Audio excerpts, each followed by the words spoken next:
Hello class! Magandang umaga sa ating lahat at sana nasa mabuti kayong kalagayan.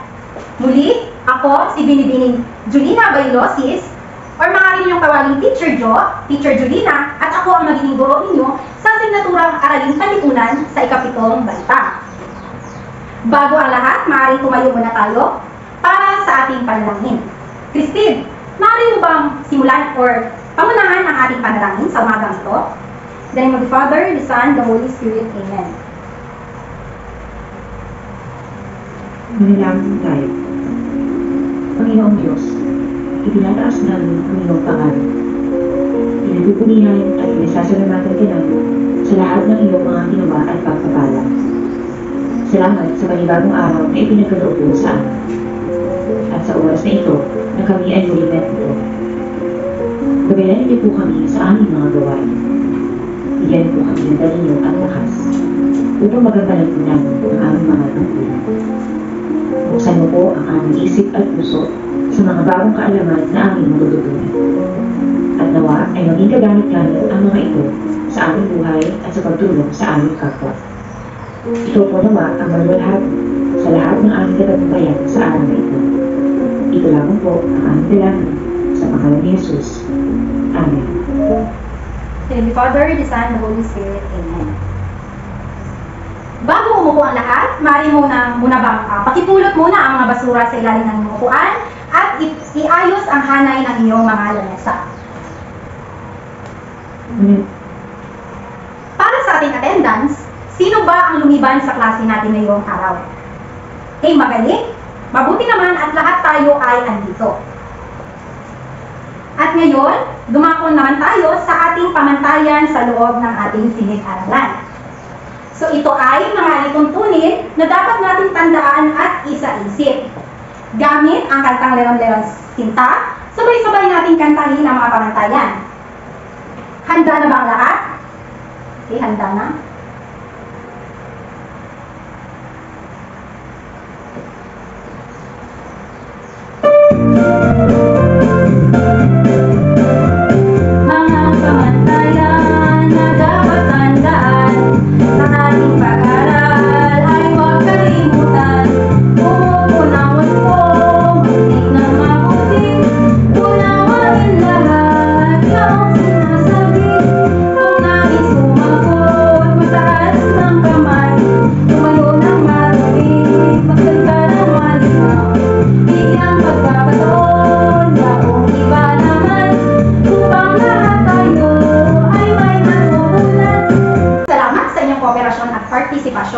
Naway lagi ninyong isa-isip ang ating mga pamantayan sa loob ng ating silid-aralan. So ngayon, naalala niyo pa ba ang ating tinalakay noong nakaraang araw? Ano yung tinalakay natin noong nakaraang araw? Magaling, ito ay iba't ibang hamon na hinaharap ng ating bansa. Ito ang mga napapanahong issue na hinaharap ng ating bansa. So ngayon, ating sariwain ang mga tinalakay natin noong nakaraang araw gamit ang ating talahanayan na tinatawag na You Complete Me. So ating kumplituhin ang talahanayan ng halimbawa ng mga pangyayari sa kasalukuyang hamon ng pagkamakabansa. Sa unang hanay, ating talakayin ang mga issue or hamon na hinaharap ng ating bansa sa politikal na aspeto, sa pang-ekonomiya, pangkultura at panglipunan naman ang huli. Ngayon, sino makaalala ng mga issue na hinaharap ng ating bansa sa politikal? Lalo ngayon, napapalapit ang eleksyon. Anong mga issue ang ating hinaharap? Okay. Mga eleksyon na puno ng pandaraya at vote buying. So kaya dapat natin piliin ang mga kandidato na ating iboboto. Ano pa? Magbigay pa ng halimbawa ng mga hamon na hinaharap natin sa politika. Okay, yes, Lynette. Okay, very good, magaling. Corruption. Ito ay laganap sa ating bansa. Ang limitadong serbisyo at programa ng ating gobyerno dahil sa korupsyon. Ngayon, dumako muna tayo sa ekonomiya. Ano ba ang hinaharap natin ng hamon pagdating sa ekonomiya? Sino makakapagbigay? Okay, yes, Lester. Okay, magaling. Kakulangan sa trabaho at madaming unemployed. Ano pa? Yes, Lynette. Hindi pantay na sahod. Magaling. At marami itong epekto sa ating ekonomiya. Ngayon, dumako naman tayo sa pangatlong talahanayan. Ito ay pangkultura at panlipunan. Sino makakapagbigay ng halimbawa ng mga isyu na hinaharap ng ating bansa sa aspeto nito? Sa kultura. Lester. Ikaw naman, Lester. Okay. Maraming salamat. Magaling. Hinaharap natin ang pagkawala ng ating kultura dahil sa impluensya ng ibang bansa. Sino dito ang mahilig sa K-drama? Mahilig sa Korean foods? Alam niyo ba na hindi natin napapanatili ang ating kultura dahil sa impluensya ng ibang kultura? Ano pa? Magbigay pa ng halimbawa. Okay? Wala na ba? Okay, madami pa. Gaya na, kakulangan sa pagpapahalaga ng ating wikang bansa, ang Pilipino. Okay? Karamihan sa atin ay ina-adapt na natin ang iba wika. Okay? Maraming salamat. At nakita ko na marami pa kayong naalala sa ating tinalakay noong nakarang araw. Meron pa pala. Sa panlipunan, ano mga isyong hinaharap ng ating bansa pagdating sa lipunan? Okay, diskriminasyon, inequality, injustice, pagdating diskriminasyon, pagdating sa mga kababaihan, sa LGBTQ+, ano pa? Sa mga indigenous people, ano pa? Merong iba't ibang krimen na lumalaganap sa ating bansa dahil sa kakulangan sa seguridad. Okay, maraming salamat. At naalala pa ninyo ang ating talakayin noong nakaraang araw, ating talakayan.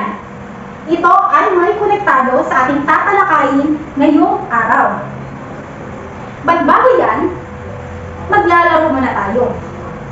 Sino dito ang nakakaalam ng larong What's the Password? Okay, lahat kayo nakaalam sa laro ito. Simple lang ang mechanics ng laro. Okay, ilan ba kayong lahat?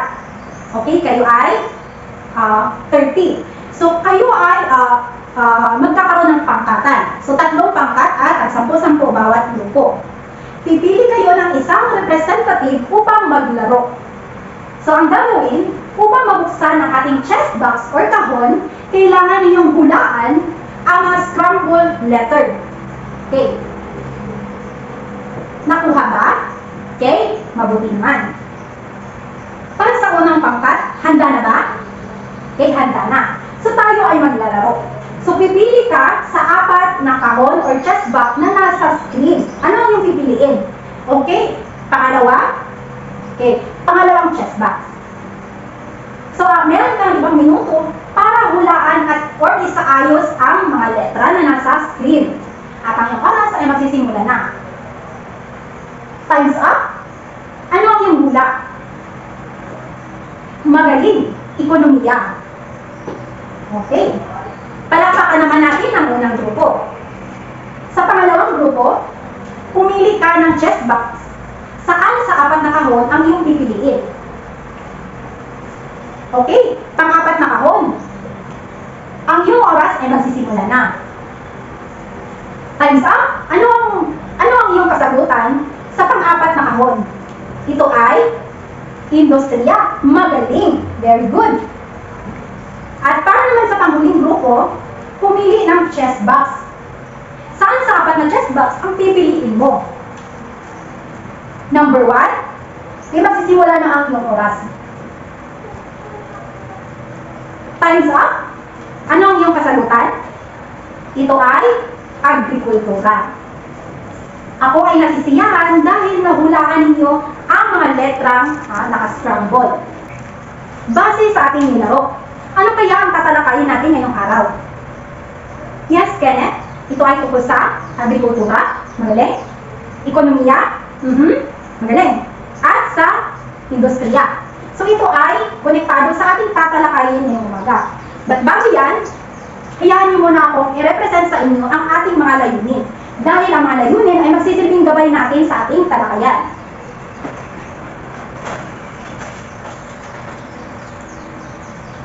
Sabay-sabay Dahil, pagkatapos ng talakayan, ang mga mag-aaral ay inaasahang una, natutukoy ang mga hamong pang-ekonomiya sa Pilipinas matapos ang ikalawang digmaang pandaigdig.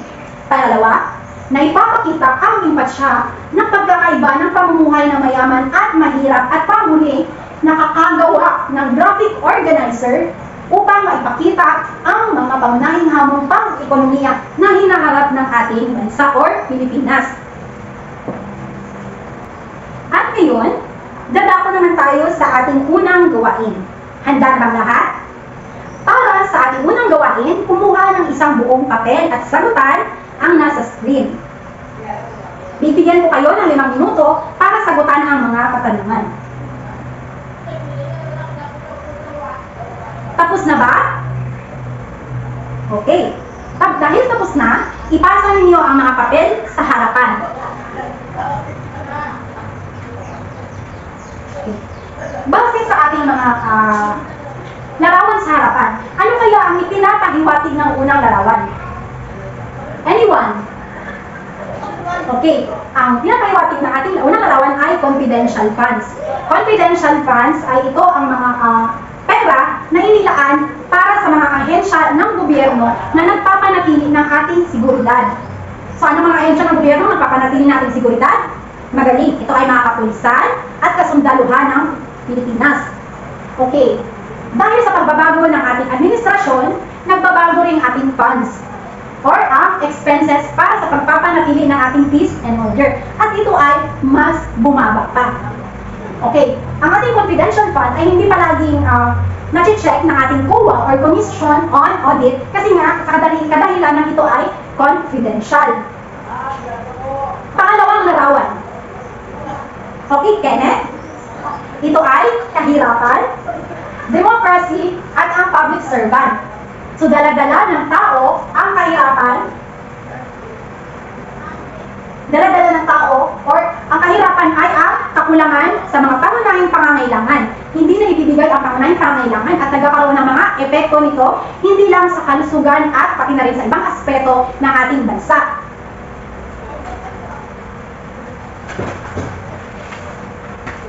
Okay, maraming epekto rin kaya ng kakulangan sa kalinisan ng tubig, access to quality education, at marami pang iba.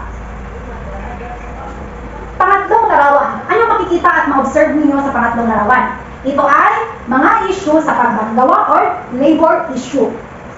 Anong ahensya ng gobyerno ang nagmo-monitor ng ating paggawaan or mga labor?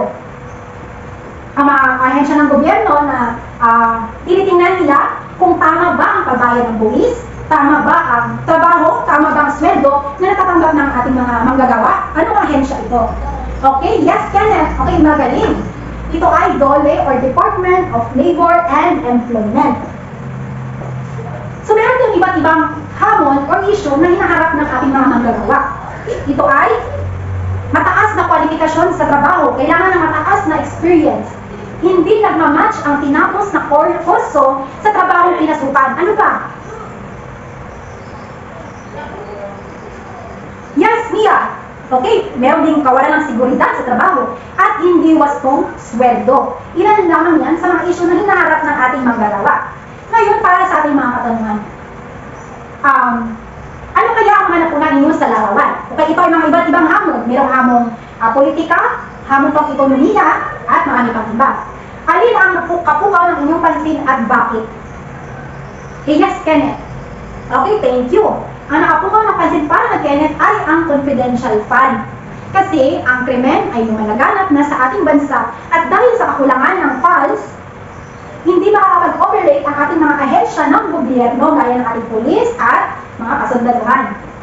Pangatlo, ano-ano mga hamon pang-ekonomiya na makikita sa larawan? Okay, political, meron lang tayong ekonomiya at industriya. Okay. So ngayon, alam na ninyo ang ating tatalakayin. Ang ating tatalakayin ay mga hamong pang-ekonomiya. So ang hamong pang-ekonomiya ito ay mga lumalaking agwat sa pagitan ng mayaman at mahirap. Hindi maunlad na sektor ng agrikultura at kawalan ng basihang industrial.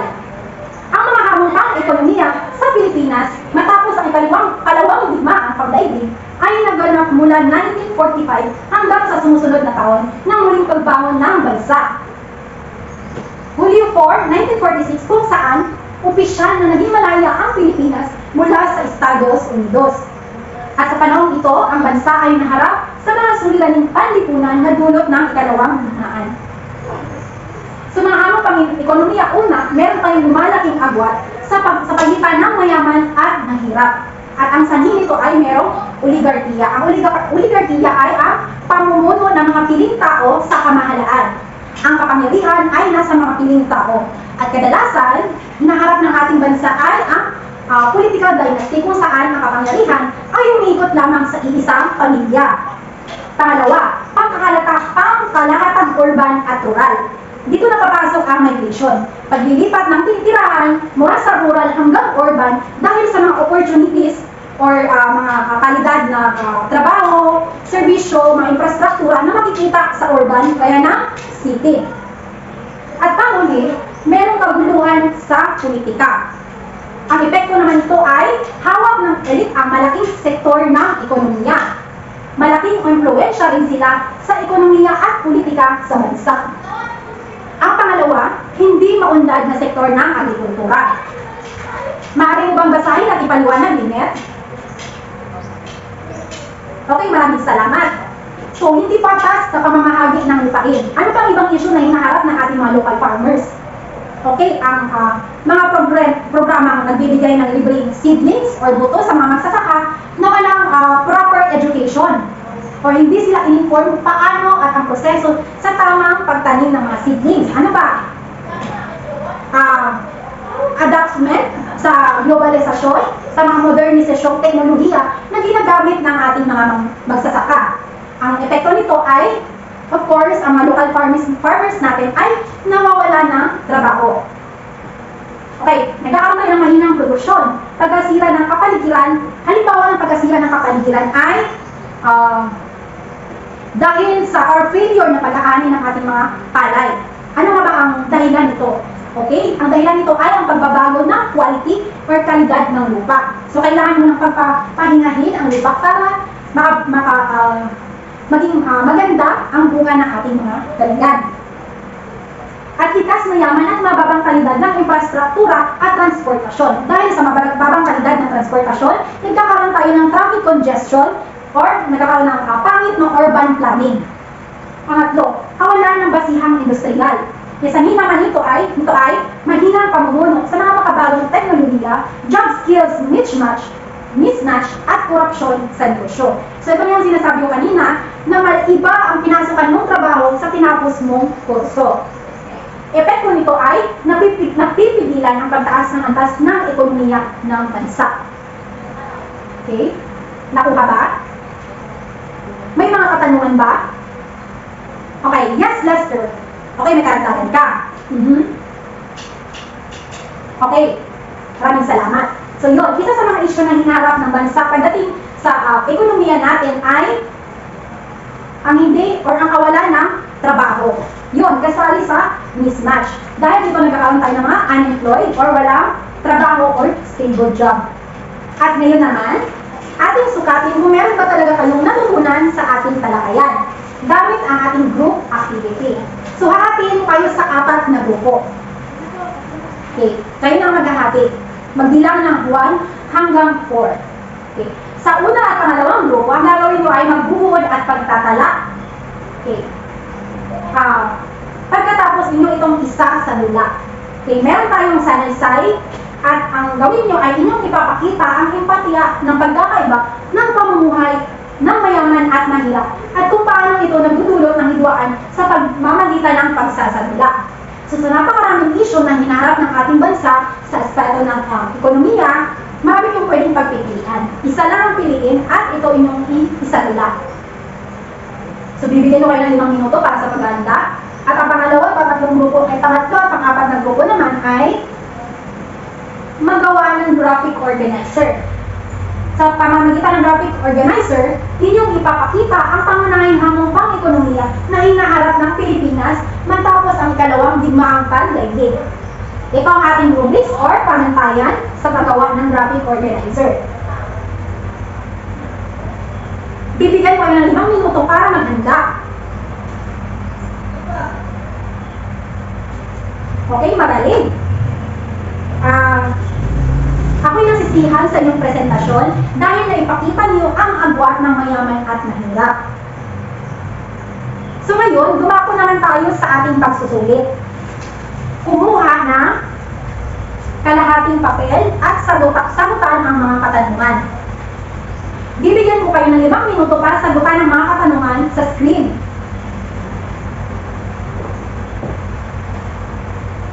Tapos na ba? Okay, dahil tapos na, exchange your papers clockwise. 1, 2, 3. Okay, stop. So, para sa mga kasagutan, write corrected by para sa ating kasagutan.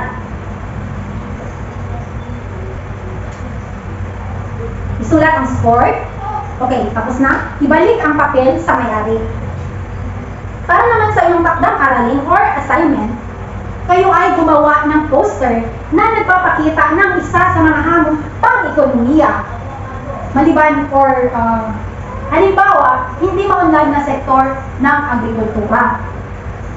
Ang rubrics naman natin sa paggawa ng poster ay pagkamalikhain 5 puntos, kamupan sa tema 5 puntos, originalidad 5 puntos, organisasyon ng ideya 5 puntos, at mayroong kabuuang 20 na points. Nakopya na ba ninyo sa inyong papel? Okay, magaling. So ngayon tapos na ang ating klase. Tumayo ang lahat para sa panalangin. Christine, in the Father, the Son, the Holy Spirit, Amen. And the Father, the Son, the Holy Spirit, Amen. So ngayon tapos na ang ating klase at sana meron kayong natutunan